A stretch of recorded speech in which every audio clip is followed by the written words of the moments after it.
A Colorado boy only 14 years old when he shoots and kills a mother after a minor fender bender. Ma'am, I'm gonna cut your seatbelt, okay?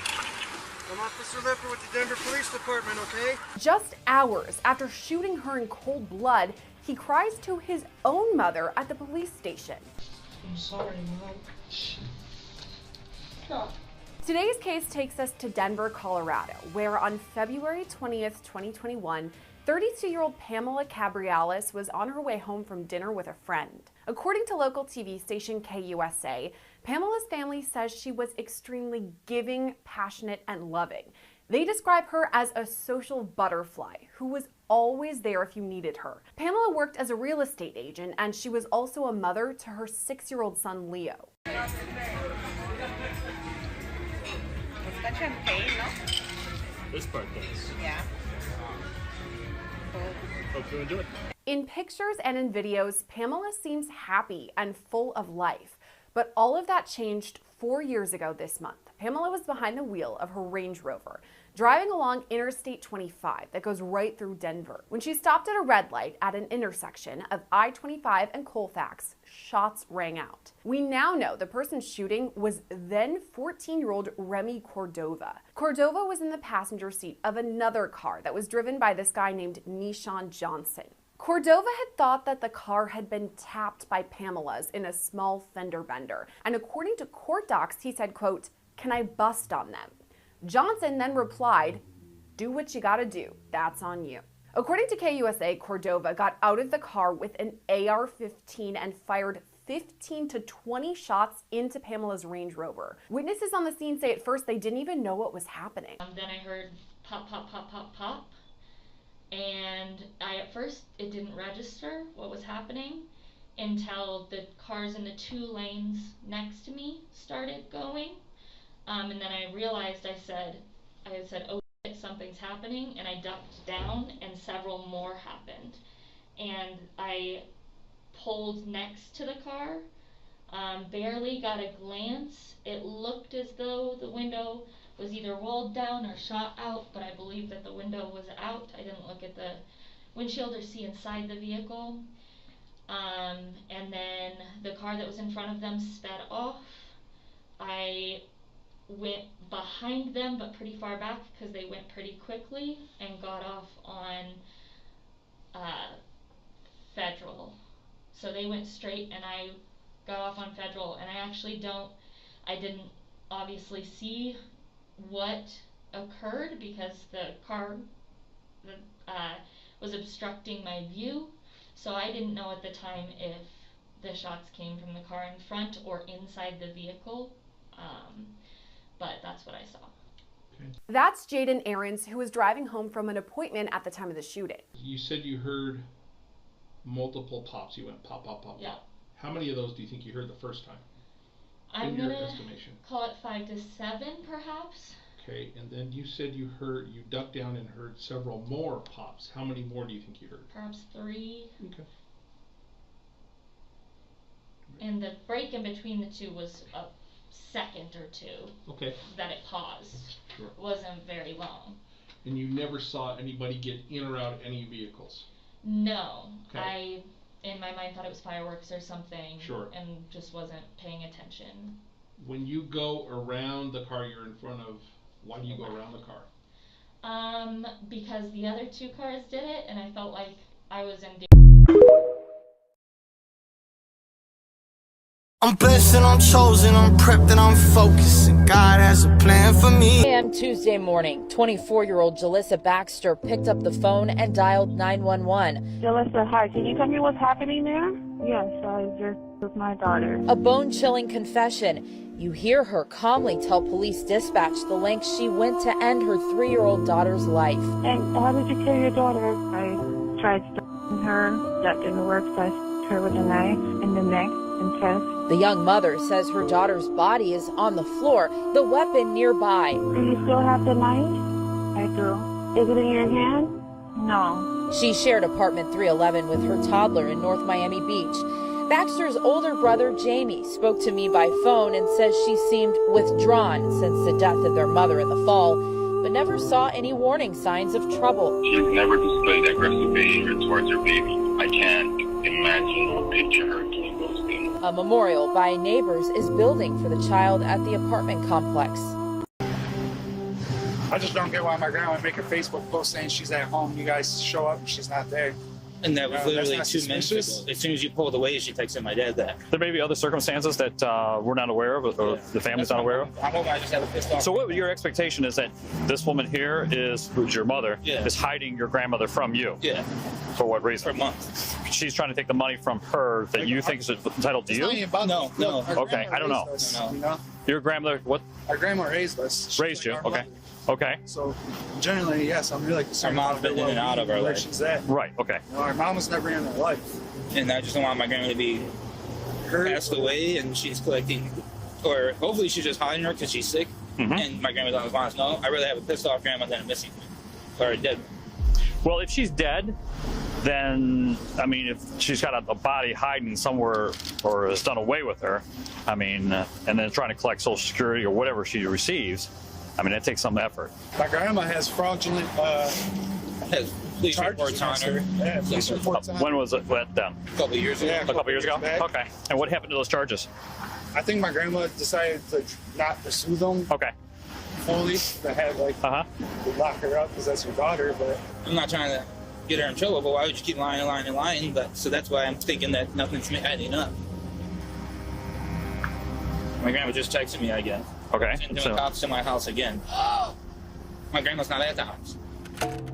John's claims are frankly terrifying. Not only does he suspect his mother of stealing from Patricia and using her money, but he thinks she may have even murdered her. Accusing your own mother of committing such a terrible act is something officers need to take seriously. However, there's no evidence to suggest that Carol had even harmed Patricia, let alone killed her, so these claims feel drastic, unfounded, and premature. Officer Jerebick seems to have felt these claims were over the top as well, so he would lead John to the station to file a missing persons report. Additionally, he wants to learn about John's history with Carol and why he thinks she may have killed Patricia. Alongside John would be Carol's ex-husband TJ, who claimed to have important information that could help solve the case. We're just gonna record you and I. Alright. Alright? So when did you physically last see your grandmother eye to eye? Probably after Halloween, beginning of November, before I went to North Carolina. I came back from North Carolina Thanksgiving, so didn't see her. Went there on Christmas, didn't see her. I've been calling her and asking her to call me. I need to hear your voice, or have my mom have you call me, I need to hear your voice, or I'm gonna do a welfare check. I threatened that a couple weeks ago. All right. Yesterday I just cracked and finally called it in. And now you haven't had any voice contact with her since Thanksgiving? Somebody's been texting me off her phone or off her Facebook. I know it's not her just because the words they use. It's not how my grandma talks. When was the last time you saw Carol? Last time I saw Carol, period. Not Carol, Patricia. Oh, okay. I'm like every time I drop my daughter. yeah. We're like Patricia. Patricia. Contact with Patricia, yes. Yeah, it was around Halloween time. I did receive one text message the other day stating that she was sorry for holding up Carol. Carol and my daughter were supposed to hang out because it was my birthday this weekend. Game around 6 o'clock, I started texting her. I'm like, what the fuck's going on? You know, it's my birthday. We were supposed to be celebrating it and blah, blah, blah. Carol, and Allison are supposed to be celebrating on Sunday, your birthday. Right, and then I get a text message from Carol's mom, but it doesn't read like Carol's mom, but it says, sorry, I'm holding her up, signing over the cars and giving her title to house and insurance stuff so she can get that stuff fined Monday. It gets kind of, when Carol types, a lot of times it comes up kind of misspelled. It's because she doesn't wear glasses and stuff like that. The only contact that you've had with her was from a random message, and she said that she was with my aunt. So I did some research. I went there today and spoke with my aunt. She hasn't spoken with my grandma since 2015. Remember how Carol said that Patricia moved over to live at her sister's house? Is Patricia here? Nope, she's not here right now. She's with her sister. John visited that house, and Patricia's sister claimed that she hasn't seen Patricia in over 5 years. And she was messaging me today while we were there with the cops, saying that she was home, and messaging my dad that she was home when we know she wasn't there because the cops were there. My dad screenshotted them all and sent me those messages. Okay, can you email those to me? One thing I do know, and I mean, in this type of situation, I would hope it's more true than it is the other, is I've known Carol since I've been 20. I mean, like, bold-faced, like, you can show her, like, here's a picture of you, and I have. Here's a picture of you doing this, and da-da. It's not me. I mean, so she's always been a chronic liar, especially when she's off her meds. Because she does take lots of medicine, longer than I think even we were together. I mean, I'm sure you can get her list of medicines that she was taking, but I guess she lost her therapist, so she has not had medicine for the last couple months. And when that happens, things get kind of wonky with her.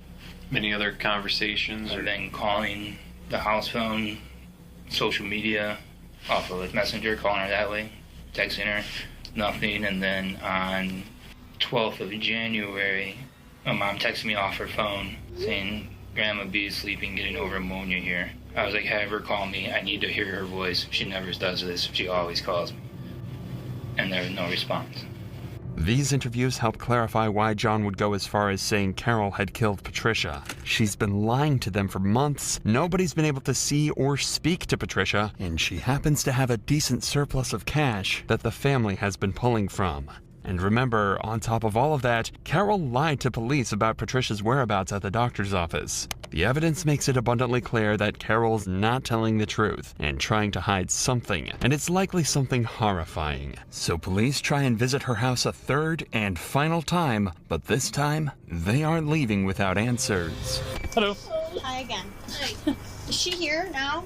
No, she's up at the Liver Cancer Institute getting her B12 shot. I'm sorry, I don't mean to be gripey with you, but where is she at? We're just getting conflicting information, that's why. The doctor's office that you told us she went to, she's not there. With cardiovascular is where she goes. Dr. Tapazzo is who treats her leukocytic white blood cell cancer. Not the white blood cell cancer. Okay, because you said she was at Woods Cardiovascular. Because she has a lot of doctors. What's your daughter's name? It's Addison. Addison. Allison. Allison. Yeah, so just getting conflicting information from... That's a nice balloon. Well, it's because Can I see it? Oh, thank you. I can't keep all of it. Woods Cardiovascular is where she's been treated. Yeah?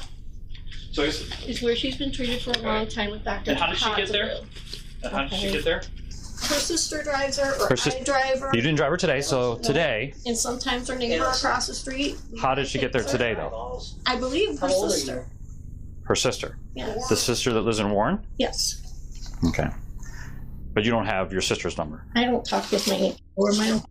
Well, last night, Okay. She stayed over there. when the officer came here, She did not speak directly to her. No, she spoke to me. Okay. Because she was at my aunt's. She was here right before last. Is that your phone? She was here. Yes, that's the one I just gave you.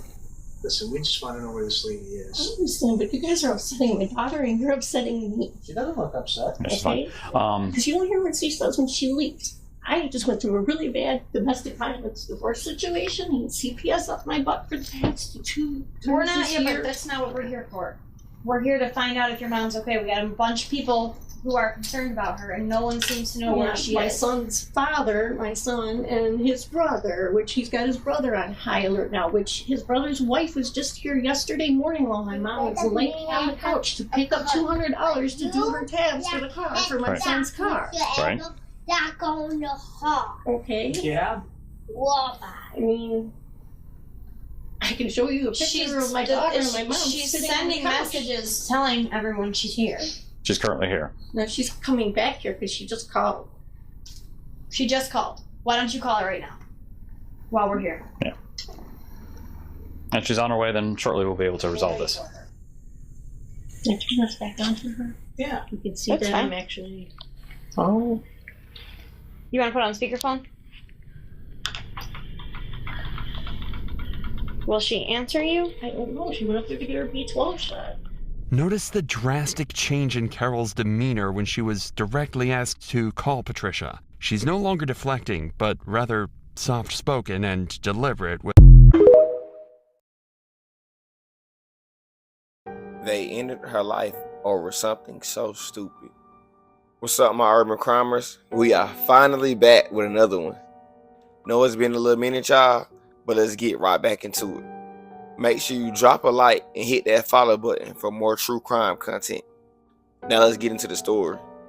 This is the truly sad story of 19-year-old Amaya Carey. She was not only kidnapped, but brutally raped and murdered. All this went down because she did not want to have a threesome with these three people. 34-year-old DeWitt Anderson, 19-year-old Camilla Blackman, and 37-year-old Cedric Banks. This story takes place in Jackson, Mississippi, also known as the birthplace of blues music. Amaya was a very kind and caring young woman. She wouldn't hesitate to help others, and she was also loved by many. She was the mother to a handsome young son and loved him very dearly. Amaya attended Murray High School and had a passion to become a hairstylist. She was in the cosmetology program at school and excelled very well. Amaya had a 19-year-old friend named Camilla Blackman who she would talk to on and off. The two weren't very close, but Amaya would often help Camilla. And sadly, one day, Amaya's heart would get the best of her. On February 15, 2022, Camilla called Amaya's phone and needed a ride home. Amaya had a big heart, so she didn't hesitate to rush and help her friend. When she arrived, Camilla was with her boyfriend, 34-year-old DeWitt Anderson. The three then proceeded to go pick up DeWitt's cousin, 37-year-old Cedric Banks. They then proceeded to Camilla's home. While they were driving, a weird conversation arose about Amaya having an orgy with the three. She immediately refused, and that's when things began to get weird with them. Camilla questioned Amaya's decision on why she didn't want to have an orgy with them. That's when the two began to argue. The argument grew bigger, and the two began to fight each other. That's when Camilla's 34-year-old boyfriend, DeWitt Anderson, would do the unthinkable. As the two were arguing, DeWitt would pull out his firearm and immediately shoot Amaya, striking her instantly. She was then placed in the backseat of the car, where her lifeless body was sexually assaulted by 37-year-old Cedric Banks. They then drove miles away to a wooded area where they dumped her body and shot her an additional 2 times. Amaya's family became worried when she did not come home that night and also the following morning. A police report was made and the 19-year-old was declared missing. Close friends and relatives stated that they had seen Amaya with the trio the day she went missing. She was found days later, but it took police over months to positively identify her body. After further investigation, DNA samples, and also statements from witnesses, police gained enough evidence to charge the trio with the murder of 19-year-old Amaya Carey. The three now sit in a Mississippi jail as they await trial. This was a senseless act of jealousy, rage, and mental issues. We send our deepest condolences to 19-year-old Amaya Carey and her family. May her name live on, and we hope that she gets the justice in court that she deserves one day. Don't forget to drop a like and hit that follow button for more true crime content. Also, if you don't mind, hit that repost button to bring awareness to true crimes out here. Like that. So I would just think right now, what could have possibly caused those puncture wounds in her? I don't know if she had tucked in or anything like that. I didn't hear anything. Preliminary, it looked like knife wounds. Fresh, well, like fresh, but puncture at the end of a knife there. A gun accidentally going off and killing someone. Unlikely, but believable. But 2 fresh, deep knife wounds that Carol hasn't mentioned a single time? It's going to be extremely hard to explain this one away. Not only does this imply the murder was completely intentional, but the fact that Carol hasn't mentioned it means that she knew that was the case and wanted to try to cover that part up. And again, I don't want to put words in your mouth, don't want you to implicate anybody that's not implicated. That'll get you in more trouble. That'll get you in more trouble. But as we sit and investigate and continue to investigate in the days and weeks, months to come, more things are going to come out. I'm pretty certain of it. Does Rick know eventually what happened? Not to my knowledge. Does Rick know your mom was in that? And Not that I know of. I didn't tell him. say anything to you that would lead you to believe that he knew? Did you actually not have a mistake? Did you actually mean to kill your mom? Oh, I did not mean to kill my. Well, I'm not saying that. That's what I'm saying. I'm saying, do you understand where, when these things can be answered, that's kind of odd. I don't know how that happened. Can I ask you this? With going back to the controls, did you freak out after you shot her and she was still breathing and you wanted to make sure that at this point, no good for her to be like this? Absolutely not. I would no. Absolutely not. Did maybe you kind of hook her to see, like, it sounds terrible, but like, is she alive? Is she out? I know. Okay. At this point, the interrogation has been going on for over an hour, and Carol clearly doesn't intend to deviate from her story despite all the new evidence. The detectives are still no closer to obtaining a confession or any information about Ricky from her, so they figure they've got no choice but to speak to the man himself. So later that day, they bring Ricky in for an interview of his own and attempt to get the truth out of him, whatever it may be. Do you have any idea what's going on? No, I don't. You have no clue? Somebody at the house said something about Patty is not at her sister's house where Carol was telling me that she was at. When was the last time you physically seen Patty? You guys call her Patricia? Yeah, Patty, Patricia, and then we call her Patty. I physically seen her about, I think it was like a month and a half ago. It was before Thanksgiving. How often do you stay at the house during time of this? Every day. I've been there except for, it was like the 8th and 9th when I'm home to my mom's house. So you've been staying there every day? Yeah. Already, Ricky is being much more open and giving much better answers to all of the detectives' questions. He also seems exceedingly calm and as though he's just trying to help the officers out. Right now, he definitely isn't coming across as a murder accomplice or blackmailer, but there's still plenty of time for the cops to catch him out. What about Carol? Does she work? Does she have a job? Does she go anywhere? What does she do with most of her days? Most of her days, keeping Allison busy, cleaning the house, doing what she can. But she needs some major surgeries. Any financial issues with you or Carol or Patty or anything? Mm-hmm. Nothing? Carol took care of the bills. Do you know where she got the money to if she's not working? She said she had a joint bank account with her mom. Carol been acting strange or suspicious to you or different? She's bipolar, so yes. I always said that she was the world's greatest actress because I can't tell when she's being sincere or not.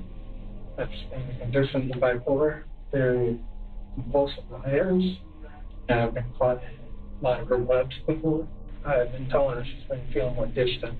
Ricky, I mean, I don't really necessarily know you, obviously, but you seem pretty nervous to me. What's going on? Is there something you're nervous about? I'm not nervous about anything. Where did you sleep in the house when you were there? Mostly in the bedroom with Carol. Carol's bedroom? Where did, sometimes on the couch. Where did Allison sleep? Mostly in her bedroom. Let me ask you about the garage. You ever go in the garage?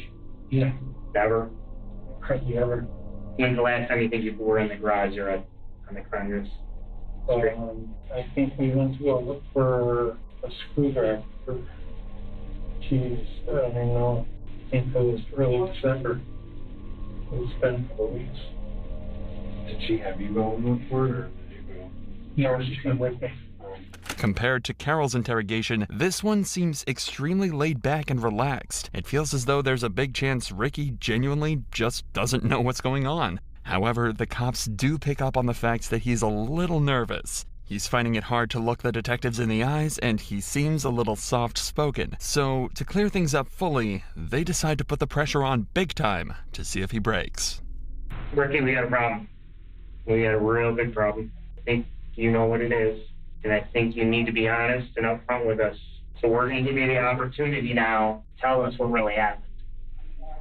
That's what happened. What happened? What I told you.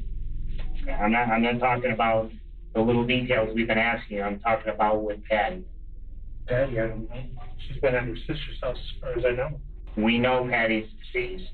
And Patty's got a gunshot wound to her. And she was found in a tote in that garage.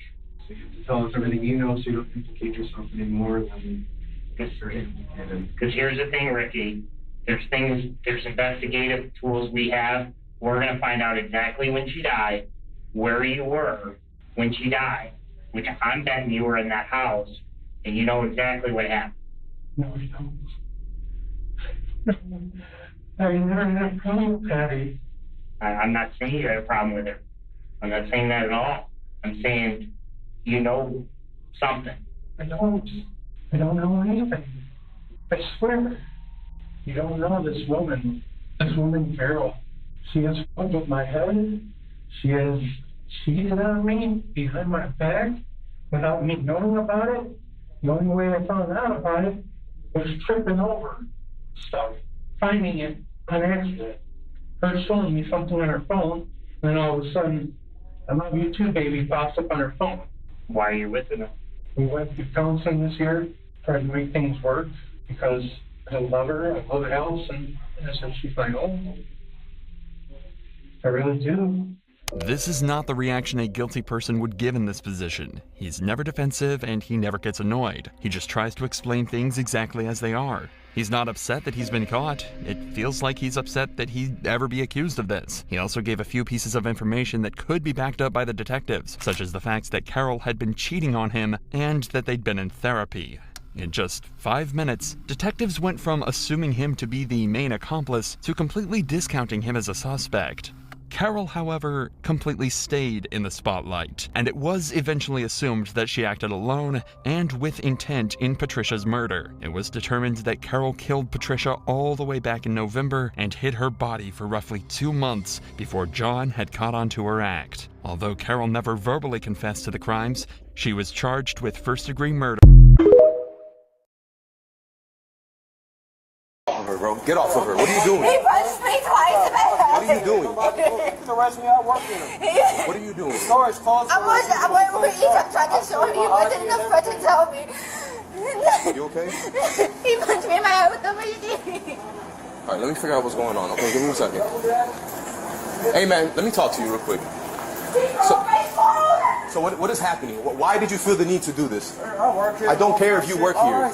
So explain to me why did you feel the need? On July 21st, 2023, a woman working for Uber Eats went to pick up her order from a 7-Eleven, where she was physically assaulted by a store employee. There were 2 people working at the store. When the cops arrived at the scene, the store was barricaded with mop handles. Kareem, a store employee, assaulted the woman by punching her in the head, sitting on her, and holding her down, while another employee, Josh, was present the whole time but did not intervene.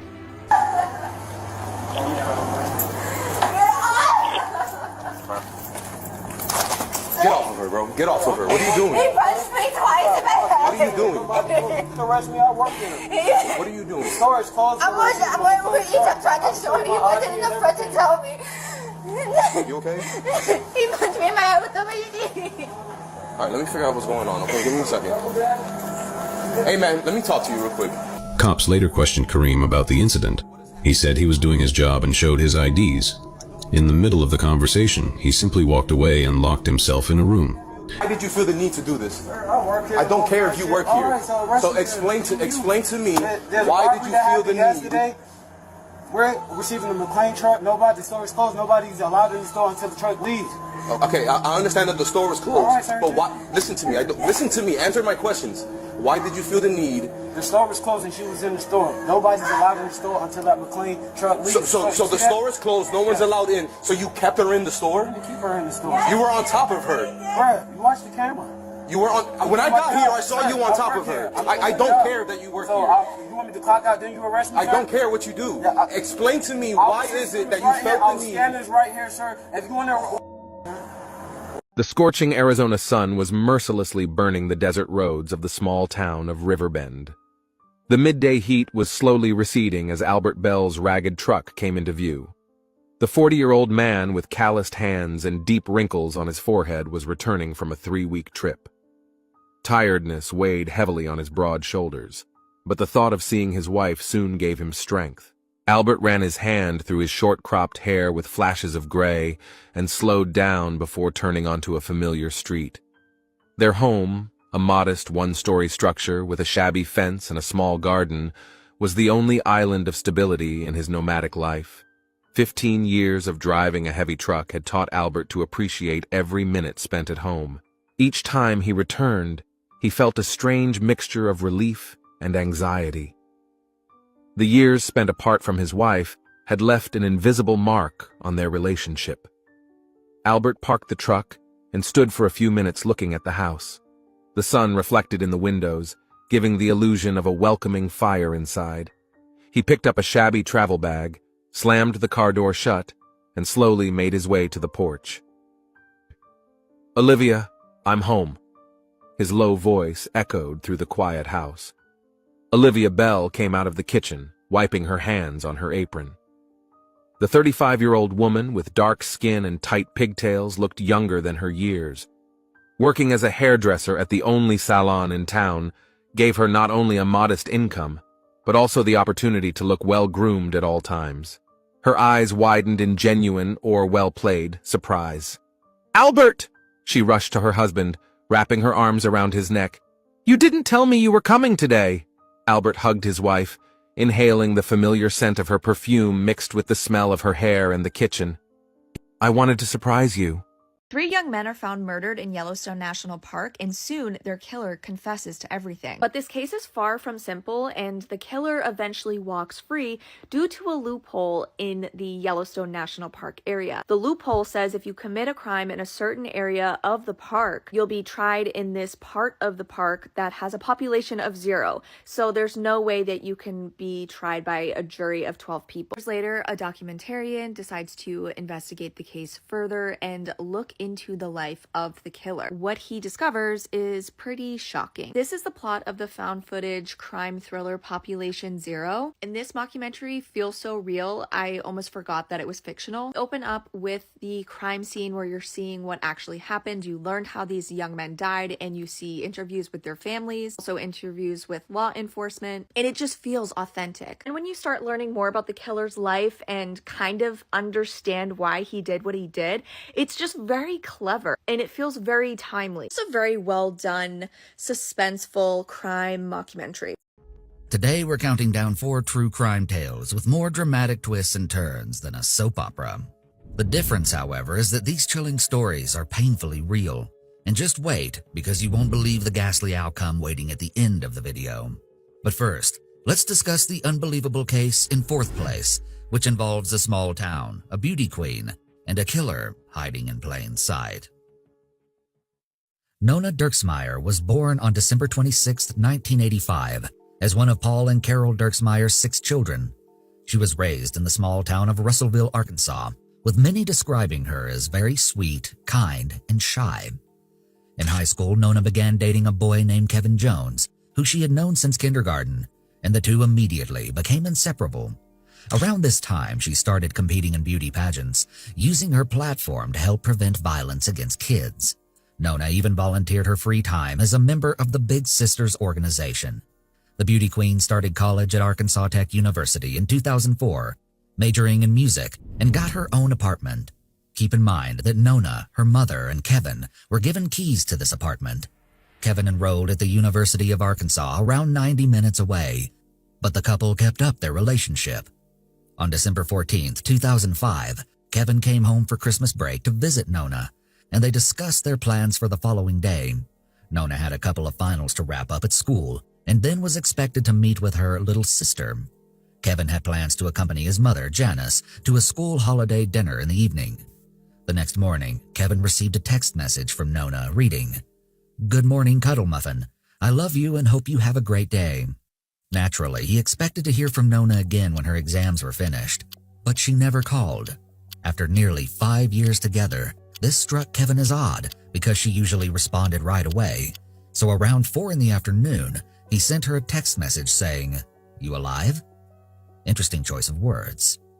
Kevin continued calling and messaging her phone until around 6, when he and his mother headed out for their Christmas party. During the drive, he grew increasingly concerned and contacted a friend who was out delivering pizza in the area. Kevin asked his friends to go to Nona's apartment and see if her car was parked outside. The friend reported back that her car was there and the upstairs lights were on, but strangely, Nona wasn't answering the door when he knocked. Alarmed by the findings at her apartment, Kevin and Janice went to check it out themselves. First, they tried to pry open the front door, but it wouldn't budge. And unfortunately, Kevin had forgotten his spare key at home. So they ran to the sliding glass door in the back, which Nona always reinforced with a burglar bar. But on this night, it was suspiciously missing. Kevin forced open the sliding door and ran inside, noticing blood on the Venetian blinds as he moved towards the living room. There he saw Nona lying face down in a puddle of her own blood, wearing nothing but a small pair of white socks. Kevin rushed over and, without thinking, hugged her lifeless body. Authorities soon arrived at the apartment and found Nona with several stab wounds to her neck and shoulder. But that wasn't her cause of death. She had also been viciously beaten in the head, and there was no question about what the murderer had used for a weapon. Beside the body was an extremely heavy lamp broken into 3 pieces, with blood on the base and the light bulb. Also, despite Nona being completely nude, there was no indication of non-consensual intercourse, and there Man, Drake's having one of the worst weeks of his entire life. That boy Drake's situation just went from bad to worse because breaking news just came out from the XXXTentacion murder trial that ties Drake's alleged involvement in the 2018 shooting death of X. On the ambush and murder of a 20-year-old rapper in Broward County, it appears 2 men were trying to rob him. CBS 4's Aurelia Ortega is working this story live in Deerfield Beach. Aurelia. Rutabe, this is something that has really stunned fans of XXXTentacion, a rising star here in South Florida. Fans began to gather here right after learning about the shooting that claimed his life. Rumors was floating around about it for years, trying to pin Drake to the crime. And it was hard to believe at first, but now Drake's being called out by the killer and even the killer's lawyer right now. And today, we're gonna be looking at all the footage and new evidence to see why XXXTentacion's killer is now telling on Drake an alleged murder for hire plot. This all started when X dropped a big song called Look at Me. I like bitch who is your mess, ayy. Can't keep my dick in my pants, ayy. My bitch don't love me no more, ayy. She kick me out on life, bro. The fans started accusing Drake of stealing X's song and flow when Drake dropped a similar song called KMT. Demon just got a I gave my bro in a bag. Love is just not in my plan. Not even taking a check. This was a big deal at the time, and Drake denied copying the song and even allegedly denied knowing who X was. But according to X, Drake actually reached out to hop on the remix of the song, and that's when everything went left. Bro hit up a DJ that I f with. Who did? Drake. Okay. Drake hit up a DJ that I f with. You feel me? And bro told me, he was like, yo, the nigga Drake watched your interview. He said he f with you and he f with your partner Ski Mask. He's like, yo, he's saying he go call your manager within the next few days. Okay. So I'm amped up. Nigga, I f with Drake. Yeah. You feel me? He was supposed to contact one of my managers. So he doesn't do it. That same week, bro. I go on to, well, I can't go on to it obviously because I'm locked up. Yeah. I'm on the Securus phone, you feel me? That's crazy. When you in jail, people checking for you. The cult following is like, yo, what's good? You still buzzing in these streets. And what were you thinking in your mind when you can't access it? What happened? Yeah, I mean, he dropped the fucking video of previewing that shit in Amsterdam. So he plays this shit. I hear da-da-da-da in my done. I'm like, what the fuck? So they were saying that Drake was biting your style. That's what the fans were saying. Yeah. X felt played by Drake over the song. And that's when X started going on a rampage and started trolling and dissing Drake real bad. Hey, tell Drake mom I want some Hey, tell Drake mom I want some tapioca pudding. Tell Drake mom I like my pudding tapioca. And I like my kneecaps like sandbags. Yo, hey, y'all like pudding? I like pudding, bitch. I like my hoes when they like pudding. I like my hoes with pudding, man. I like my hoes with pudding. Are you cutting? Hey, yo, I'm not gonna lie. I love y'all. Hey, this is so fun. I just like, bro. It's so fun to talk and know not gonna do shit. In reference to this individual and several incidents beyond that protection order. So the main concern is, where did it fail at? What failed? While awaiting trial for Crystal's murder, Orlando Mitchell committed another horrifying act. On July 10, 2023, while being transported from a medical appointment back to the adult detention center, Mitchell attacked Marion County Sheriff's Deputy John Durham inside the Sally Port. Using his handcuffs, Mitchell strangled the 61-year-old deputy, ultimately killing him. He then stole the transport van and briefly escaped before crashing it into a utility pole. Authorities quickly apprehended him, but the damage had been done. At 9:03 in the morning, Deputy John Durham places murder suspect Orlando Mitchell into handcuffs and shackles. Mitchell is then loaded into the back of a jail transport van at 9:05. The pair then drive out of the criminal justice campus. Nearly 2 hours later, at 10:56, Mitchell finishes a medical appointment and leaves Eskenazi with handcuffs and belly chains secured. At 11:15, tragedy ensued when Mitchell steps out of the transport van after being returned to jail and immediately wraps his handcuff chain, which he had somehow slipped off, around Deputy Durham's neck. The pair then struggle for nearly 2 minutes before Deputy Durham's neck was broken. A Cumberland officer then walks up and notices Mitchell driving away in the transport van and calls for help. Sheriff Kerry Forrestal admits chronic understaffing played a role in those events. Less manpower leads to deputies taking on more responsibilities, which leads to an increased risk, which can lead to tragedy. Documents released earlier this month show the sheriff's office failed to follow their own internal policies of using 2 deputies to transport murder suspects to medical appointments. The sheriff says those policies are now being followed. I want to assure our community that we are taking the necessary steps to eliminate any opportunities for those who would wish to carry out harm against our staff. While 2 deputies were terminated for substandard performance and 2 other supervisors were demoted, the sheriff still pins the blame for the death squarely on Orlando Mitchell. It wasn't understaffing that killed John Durham. It was not faulty equipment that killed him, nor was it complacency. It was Orlando Mitchell. Deputy John Durham, a 38-year veteran of the Marion County Sheriff's Office, was a husband, a father of 4, and a beloved public servant who came from a law enforcement family.